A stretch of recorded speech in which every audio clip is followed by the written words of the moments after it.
ಈವರೆಗೂ 1000ಕ್ಕೂ ಹೆಚ್ಚು ಸಿಸಿಟಿವಿಯ ಪರಿಶೀಲನೆಯನ್ನ ನಡೆಸಲಾಗಿದೆ. ರಾಮೇಶ್ವರಂ ಕೆಫೆಯಲ್ಲಿ ಬಾಂಬ್ ಬ್ಲಾಸ್ಟ್ ಪ್ರಕರಣ ಸಂಬಂಧಿತವಾಗಿ ಸಿಸಿಟಿವಿ ಫುಟೇಜ್ಗಳ ಆಧಾರವಾಗಿ ಈಗ ಪೊಲೀಸರು ಹುಡುಕಾಟವನ್ನ ಮುಂದುವರೆಸಿದ್ದು ಬಿದ್ದಿದ್ದಾರೆ.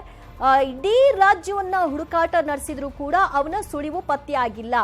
ಉತ್ತರ ಕರ್ನಾಟಕ ಭಾಗಕ್ಕೆಲ್ಲಾದ್ರೂ ಹೋಗಿರಬಹುದಾ ಅನ್ನೋ ಆಂಗಲ್ ನಲ್ಲೂ ಕೂಡ ಅಲ್ಲಿಯೂ ಸರ್ಚ್ ಮಾಡಲಾಗ್ತಾ ಇದೆ. ಬೇರೆ ಬೇರೆ ರಾಜ್ಯಗಳಲ್ಲಿಯೂ ಕೂಡ ಆತನ ಒಂದು ಮೂಮೆಂಟ್ಸ್ ಏನಾದ್ರೂ ಆ ಕಡೆಗೆಲ್ಲ ಪಾಸ್ ಆಗಿರಬಹುದಾ ಅಂತ ಆ ಒಂದು ಇತರೆ ರಾಜ್ಯಗಳಲ್ಲೂ ಕೂಡ ತಮಿಳುನಾಡು ಇರಬಹುದು, ಇತರೆ ರಾಜ್ಯಗಳಲ್ಲೂ ಕೂಡ ಹುಡುಕಾಟವನ್ನು ನಡೆಸ್ತಾ ಇದ್ದಾರೆ. ಈ ಎಲ್ಲ ಕಡೆಯಲ್ಲೂ ಅವನ ಮೊಬೈಲ್ ಆಕ್ಟಿವ್, ಈ ನಂಬರ್ ಆಕ್ಟಿವ್ ಎಲ್ಲಿರಬಹುದು, ಆ ಸಿಸಿಟಿವಿ ಫುಟೇಜ್ಗಳು ಎಲ್ಲೆಲ್ಲಿ ಕನೆಕ್ಟ್ ಆಗಿರಬಹುದು, ಇದೆಲ್ಲವನ್ನು ಕೂಡ ಈಗ ಪತ್ತೆ ಹಚ್ಚುತ್ತಾ ಇದ್ದಾರೆ. ಟವರ್ ಡಂಪ್ ಮೂಲಕ ಶಂಕಿತನಿಗಾಗಿ ಈಗ ಹುಡುಕಾಟವನ್ನ ಮುಂದುವರಿಸಲಾಗಿದೆ.